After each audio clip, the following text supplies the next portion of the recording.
significa, numa caixa de ferramentas, acrescentar mais uma que possa ser útil para a nossa vida.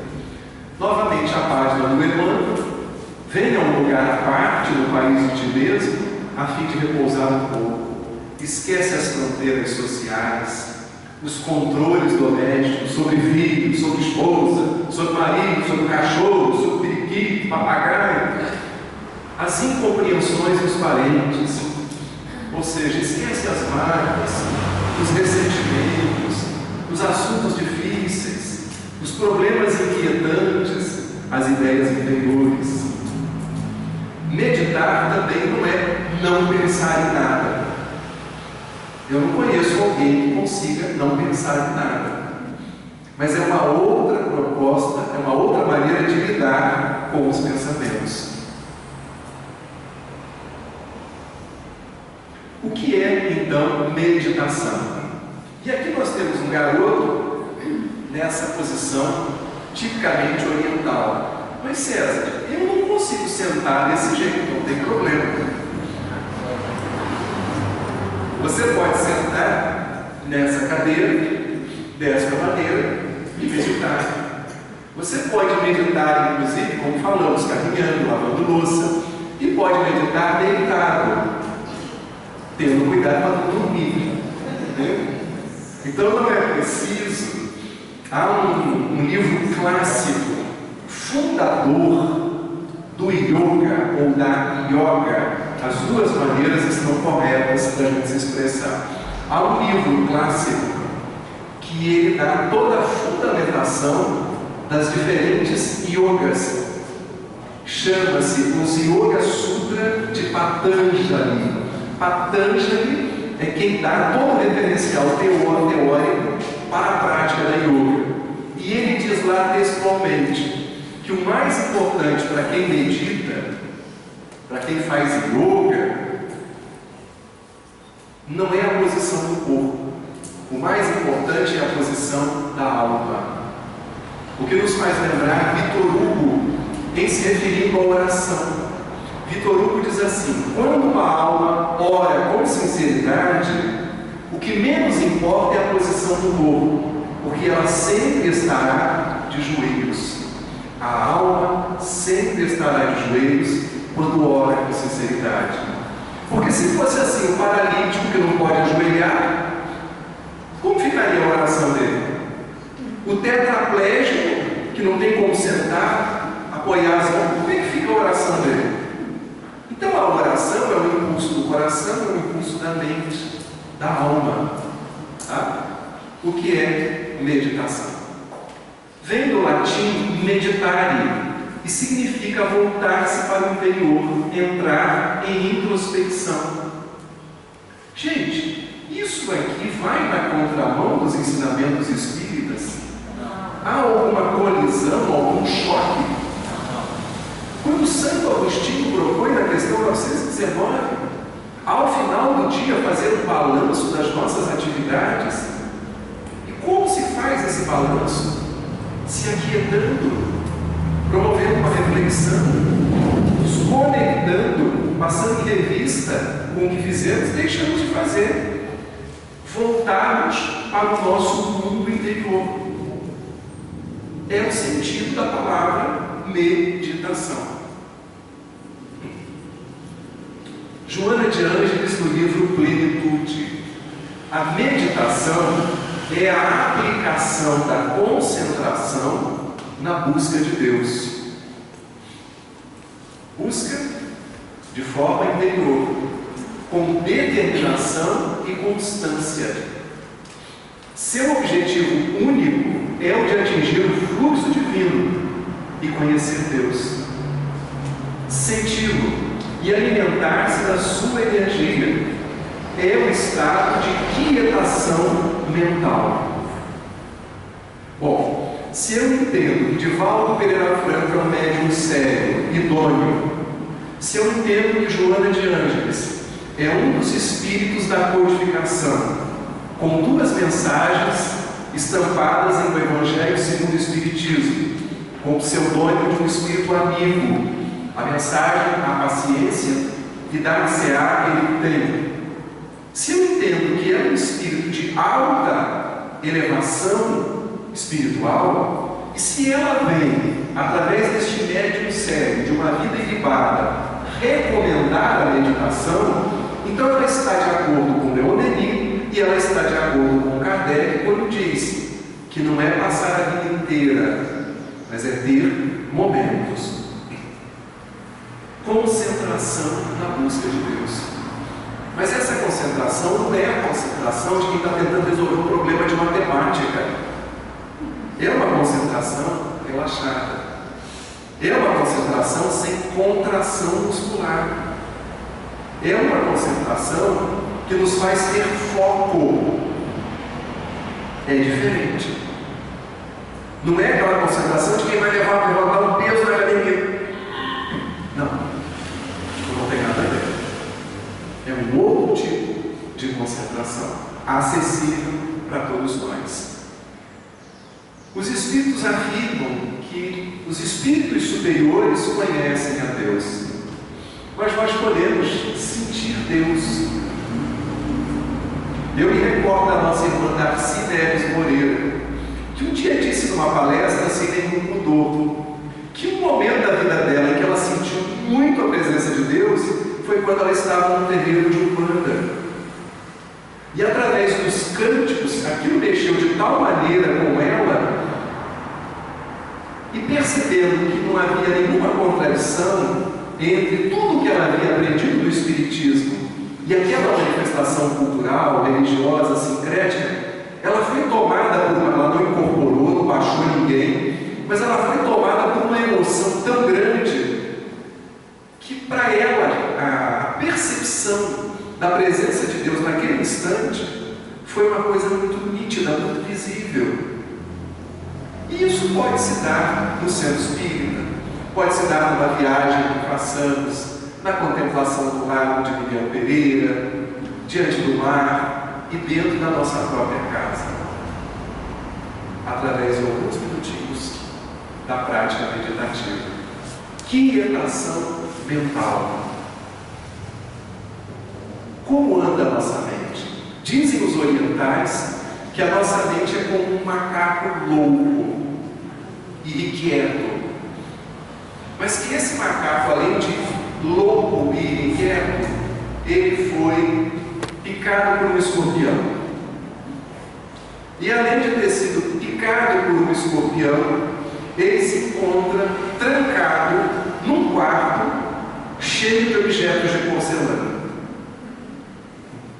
Como fica esse macaco ali dentro? Louco, inquieto, picado por um escorpião, pulando de um lado, não vai ter louça intacta. Assim é habitualmente a nossa mente. O que a meditação nos propõe é um estado de maior quietude que só vai trazer benefícios. Vamos lá. O meu assessor, o meu companheiro de mesa. A meditação é, em essência, o treinamento sistemático da atenção. Ela tem como objetivo desenvolver a capacidade de concentração e enriquecer nossa percepção. Daniel Goleman, A Arte da Meditação. O treinamento da atenção. Ora, se eu treinar mais a minha atenção, essas filigranas, essas palavras, essas ideias que estão nos textos da codificação, e que às vezes a gente ouve um Haroldo Dutra, nossa, mas o Haroldo citou isso, eu já li esse livro várias vezes, não tinha notado. Será que eu li com atenção? Uma coisa é a gente ler e reler a codificação e sempre descobrir coisas novas, porque somos sempre pessoas diferentes a cada momento da leitura do livro. O livro é sempre o mesmo. Os nossos estados mentais e emocionais, eles são diferentes. Se tivermos mais atenção, entenderemos melhor as questões de fundo do Espiritismo. Como diz Allan Kardec em Obras Póstumas, O Espiritismo é uma questão de fundo. E vamos deixar de brigar por questões da forma. Vamos entender melhor como o outro se posiciona, o que fundamenta, o que dá base à linha de raciocínio dele. Vamos ser mais amistosos uns com os outros. É a atenção. A fala de um filho, quantas vezes a gente ouve no consultório assim: caramba, você sabe, recentemente uma pessoa me disse, a minha filha me falava de uma dor de cabeça, eu dizia, toma analgésico. Com 16 anos, a menina faleceu, vítima de um acidente vascular encefálico. Porque achava muito normal uma criança ter dor de cabeça e não me chamou a atenção. Foi no hospital, foi socorrido, tomou isso, tomou aquilo, ficou no sono. Foi vitimada aos 16 anos e eu nem sabia que uma pessoa tão nova podia ter isso. Ruptura de aneurisma cerebral. Hã? Ruptura de aneurisma cerebral. Ruptura de aneurisma cerebral. Agora, se a minha escuta, peraí, por que ela está reclamando tanto de dor de cabeça? Por que está reclamando tanto desse colega? Será que é bullying? Por que está reclamando tanto dessa professora? A gente vai investigar. Mas se eu estou muito mais preocupado em acompanhar o meu time no Brasileirão, ou as novelas da Globo, e nada contra porque eu assisto novela e assisto futebol, e ainda encontro tempo para estudar o Espiritismo e divulgá-lo. Mas é preciso que a atenção seja ampliada. Desenvolver a capacidade de concentração, foco, e enriquecer nossa percepção. Então vamos lá. A atenção é ampliar a observação. Concentração é termos mais foco. E percepção, aumentar os nossos registros. Sensação é física, percepção é psíquica. Então eu vou ampliar a minha capacidade de registrar as coisas com o meu psiquismo. Gente, só tem ganho. Tenho certeza que vamos sair daqui desejosos de meditar e de incorporar a meditação à nossa vida. Onde meditar? Praticamente já respondemos. Vamos lá, Carlos. Igualmente, meditar no próprio lar, orar, buscando sintonia com as nascentes do pensamento superior, confraternizar com os sofredores, confortando-os e ajudando-os a serenar-se, escutando melodias de profundo conteúdo emocional. São recursos valiosos e técnicas de repouso que podem ser aplicados em qualquer lugar, nas horas possíveis.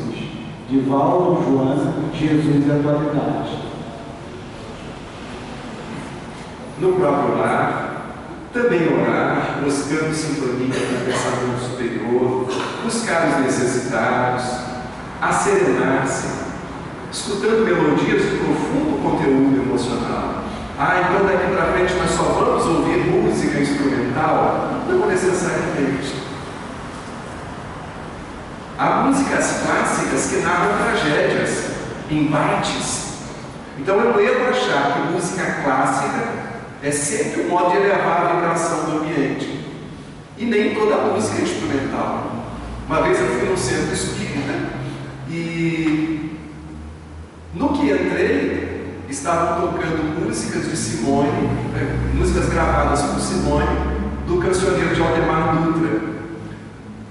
Sem nenhum problema, a gente pode gostar da Simone e do Aldemar Dutra, mas eu me pergunto se o centro espírita era o local adequado, porque eram algumas de dor de cotovelo. E na sequência puseram uma música que parece do Chico Buarque, trocando em miúdos. E a mulher tinha acabado de se separar. Pronto, ela ficou arrasada, mas já estava, porque não houve um critério em relação a isso. O mesmo deve se aplicar ao repertório que escolhemos. A gente está limpando a casa, a gente precisa de de energia. Então, escolhe lá o repertório, seja no mundo do samba, seja no mundo do rock, que você acha que é melhor. Aqui nós estamos nos referindo ao que é o nosso padrão, o que habitualmente a gente busca como alimento para a nossa alma. Com qual frequência podemos meditar? E novamente Joana de Ângeles traz para nós a resposta. A meditação deve ser inicialmente breve e gratificante, da qual se retorne com a agradável sensação de que o tempo foi insuficiente, o que predispõe o candidato à dilatação deste. Atendendo uma vez a um jovem, adolescente, usuário de maconha, recomendamos a ele a meditação. E ele começou então a meditar e continuava a fumar maconha. Depois de um certo tempo ele me disse assim: César, eu praticamente parei de fumar maconha, eu agora só medito. Aí eu perguntei: então a meditação virou só maconha? Ele disse: não, mas meditar é melhor do que fumar maconha. Eu fico tão bem, tão tranquilo, tão em paz comigo mesmo, que eu parei para pensar: qual a necessidade de eu fumar maconha? A meditação é mais barata, eu posso fumar dentro de casa, não tem contraindicação, e minha mãe não reclama do cheiro. Eu falei: então, meu filho, não fume mais, medite, amplie as suas horas de meditação. Então, até com relação ao uso de drogas, não estou dizendo que a pessoa só vai precisar disso, cada caso é um caso, vai precisar de auxílio médico, psiquiátrico, enfim. Mas esse jovem conseguiu parar de fumar maconha por conta da meditação. A sua repetição sistemática, uma ou duas vezes ao dia, cria uma harmonia interior capaz de resistir às investidas externas, sem perturbar-se por mais fortes que se apresentem. Para nós, que não estamos sempre aqui em Miguel Pereira, esse caminho de Japeri para cá, passando ali o centro de Japeri, para nós ele é sempre terapêutico. A gente acha uma graça esse caminho. Talvez se morássemos aqui, já nem prestássemos mais atenção, se tivéssemos que descer e subir todo dia. Mas para nós ele é uma graça. E é diferente de quem vai na Serra de Petrópolis, de Teresópolis, de Friburgo. A sensação que eu particularmente tenho, e minha esposa também, é que a gente já começa a acreditar quando a gente vai chegando ali próximo de Conrado, um pouco antes, porque é um caminho muito bonito, muito bucólico. Mas às vezes, quando a gente está muito próximo, a gente não enxerga. Até o livro, se estiver aqui, a gente não consegue ler, é preciso se distanciar. Por isso que a gente acaba dando valor ao ente querido quando ele parte, não está mais aqui. Por isso damos valor ao relacionamento quando não mais o temos. Damos valor à saúde depois que a perdemos. Entendemos aquela casa espírita quando nos distanciamos, ou quando nos aproximamos mais para entender melhor quais são as questões das pessoas que nela almejam. Então, começar de maneira breve, tranquila. Por que meditar? Vamos lá, Carlos. Por que meditar? Você está gostando de participar aqui? A meditação ajuda a crescer de dentro para fora. O autoconhecimento se torna uma necessidade prioritária na programática existencial da criatura. Quem prospera não se realiza satisfatoriamente, porque permanece perdido em um espaço escuro, ignorado dentro de si mesmo. Divaldo, Joana, o ser consciente. Ajuda-nos a crescer de dentro para fora. Qual é a sensação que eu tenho? Que Joana de Ângeles medita na espiritualidade. Já meditava nos tempos em que era freira e certamente medita na espiritualidade para falar com conhecimento de causa. Divaldo eu sei que medita. Tipo, eu nunca tive acesso, então não sei. Tá? Nós precisamos projetar luz nesse espaço escuro e ignorar o dentro de nós mesmos. É a nossa sombra, aonde estão os conteúdos reprimidos e subdesenvolvidos, inexplorados. Motivos para a gente meditar. Diminui o estresse. Olha, num mundo tão estressante como o nosso, quem sabe que o Dr. Vanderlei passa a recomendar aos seus pacientes a meditação. Aí ninguém mais vai ficar estressado na hora de extrair, de fazer obturação, de fazer todos aqueles procedimentos, muito embora a sua já seja uma figura tranquilizadora. Né? Vanderlei parece que ele já é o homem meditação. A gente olha para ele, conversa com ele, a gente já vai entrando em estado alterado de consciência. Né? Já vai sentindo uma aura diferente. Então diminui o estresse. Nós estamos falando aqui que seja possível viver sem estresse. Me parece estar encarnado já é de alguma maneira experimentar estresse. Né? E há um estresse positivo, mobilizador, que gera prontidão, e há um estresse que secreta cortisol, adrenalina e vai nos consumindo e gerando até um envelhecimento precoce e alterando a frequência cardíaca, ondas cerebrais, e a gente tem que ter cuidado com isso. Né? Energiza a mente. Haja vista o jovem que me disse que não queria mais fumar maconha. E de fato, a prática contínua renova as nossas células. Depois o Luiz vai falar com mais propriedade sobre isso. Desenvolve a concentração, traz paz e contentamento, cura velhas feridas. Meditar, há quem diga que é se desprender de conteúdos emocionais negativos. Eles vão se descolando da gente. É terapêutico. Não estou dizendo que isso substitua a psicoterapia, mas é um coadjuvante importantíssimo nesse processo de se desapegar de coisas, de pessoas, de lembranças amargas. Nos ajuda a superar doenças e dores. Nilson Pereira de Souza, esse grande companheiro de Divaldo Franco, teve um câncer na região do ilíaco e curou esse câncer, além do uso da medicação, com práticas de visualizações terapêuticas, que nesse aspecto Divaldo é um precursor, que ele trouxe para o movimento as chamadas visualizações terapêuticas e as fez com Nilson. E Nilson se curou. Nilson foi desencarnar de outra coisa, mas não foi esse câncer na região do ilíaco. Tá? Vida interior mais plena. Outras possibilidades. Estamos quase fechando essa primeira parte. Outras possibilidades.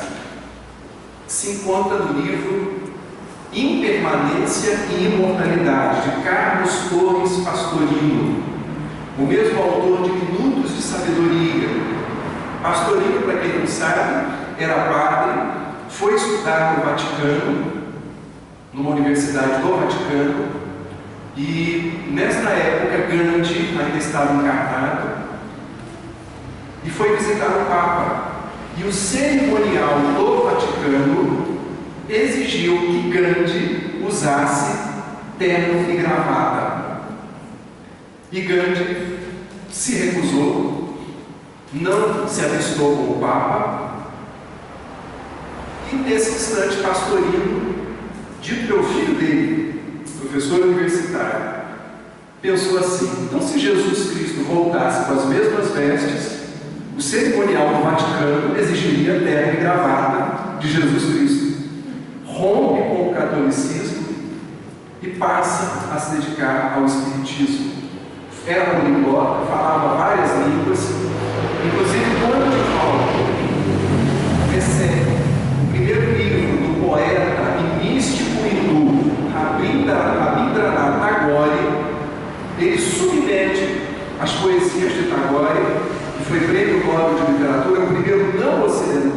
a ganhar o Nobel de Literatura, ele submete a Pastorino, que conhecia o sânscrito, conhecia os originais de Tagore em sânscrito e a sua tradução para a língua inglesa, porque não havia chegado ainda em língua portuguesa, ou se tinha, eram pouquíssimos escritos, de Tagore, amigo de Gandhi, fundou uma universidade para os pobres da sua cidade, e Pastorino então atesta de valor, esse é o mesmo Tagore que viveu na Índia. Então nós vemos Pastorino como um espírito muito culto. Ele tem uma série de livros que não são mais publicados, chamados Sabedoria do Evangelho, em que ele interpreta os evangelhos à luz do grego, à luz do latim, que ele dominava como ex-padre. Esses livros estão aí na internet. São um repositório de extrema riqueza, de extrema sabedoria, essa tradução do Pastorino. Então, outras possibilidades do texto de Meditação de Carlos Torres Pastorino. Ele nos fala, vocês desculpem aqui a coloração em função da luz, que a meditação pode, não é fatal, não é um determinismo, pode nos fazer ter reminiscências de vidas passadas. Porque as fronteiras entre o consciente e o inconsciente, pela prática, vão se diluindo. Então eu não quero fazer isso não. A gente tem reminiscência quando viaja para um outro país. Quando alguém fala uma coisa, a gente, caramba, isso já aconteceu. Então, se a gente não tem problema nenhum em ter reminiscências do dia a dia, por que ter medo de reminiscência através da prática da meditação? Pode não significa que ocorrerá. Intercâmbio com os desencarnados é perfeitamente possível. A gente não tem dentro de casa o centro espírita. Pode não significa que todo mundo que medite sinta a presença dos desencarnados. Pode, hipótese. Catar-se de fixações. Ideias muito fixas, muito enraizadas, vão se esfregando, vão se diluindo, à semelhança das nuvens que vão passando no céu, né? À semelhança de um rio que segue o seu curso. Uma vez eu ouvi uma história de que Buda havia pedido para um discípulo pegar água para ele em um determinado córrego. No entanto, eles haviam passado por ali e uma manada de animais tinha atravessado aquele córrego e a água estava turva, estava barrenta. Mas o discípulo, obediente ao mestre, foi lá. Vai ter como tirar a água para ele poder beber, e voltou. Olha, o senhor pediu para eu ir buscar água, não tem como pegar a água de lá. A água está suja, está barrenta. Mas eu quero a água daquele córrego. Você pode voltar. E bem, a contragosto ele volta. E a água ainda estava barrenta. Agora volta de novo. Não tem como, não posso pegar de um outro lugar. Tem tantos recantos aqui com água fresca. Eu quero daquele córrego. E ele voltou, sentou pacientemente. Passadas algumas horas, a água estava cristalina. E aí ele entendeu o que o mestre queria que ele aprendesse. Volta, beija as mãos do mestre e agradece pelo ensinamento de que tudo passa, de que as coisas são impermanentes e a gente precisa aprender a lidar com a impermanência delas, a impermanência do amor das pessoas por nós, a impermanência da vontade de comer uma determinada coisa. E depois de um certo tempo a gente perde e passa a ter de comer outras. A impermanência até do equilíbrio de determinadas pessoas e de determinadas casas espíritas. A impermanência do tempo, da temperatura. A impermanência do nosso corpo. Quantos de nós não gostaríamos de ter essa protuberância abdominal? Quantos não gostariam que a lei da gravidade exercesse essa ação, fazendo que algumas coisas já não tivessem mais a mesma rigidez dos 15, dos 20 anos. Quanto a gente gostaria, né, do telhado aqui está diferente, é a impermanência. E quanto mais a gente briga com isso, mais a gente sofre.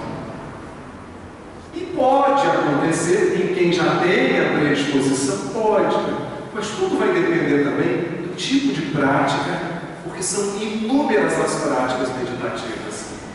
Tá?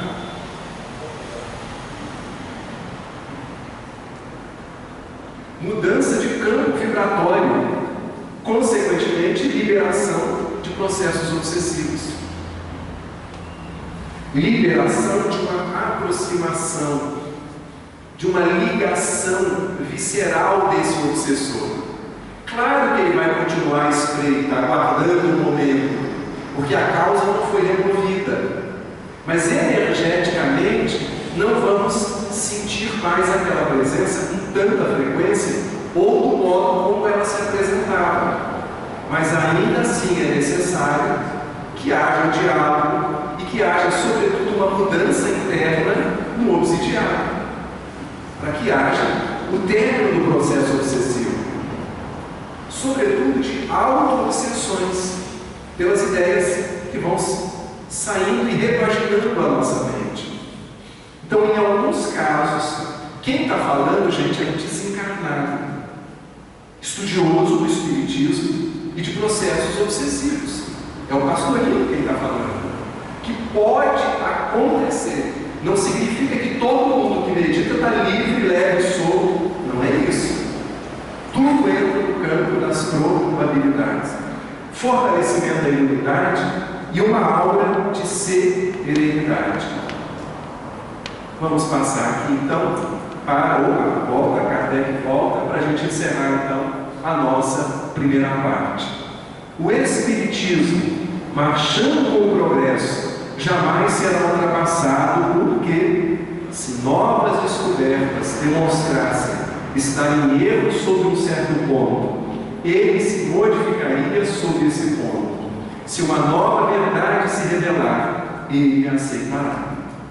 A Gênesis capítulo 1, item 55, caracteres da revelação espírita. Então a nossa intenção nesse primeiro momento foi fazer uma fundamentação do tema meditação, mostrando que ele não entra na contramão do que propõe Allan Kardec, os bons espíritos, do que propõe a codificação. Tá? Agradeço a atenção. Nós temos um intervalo agora, não é isso, Carlos? Ah, não, a Silvia vai nos brindar agora, segundo momento.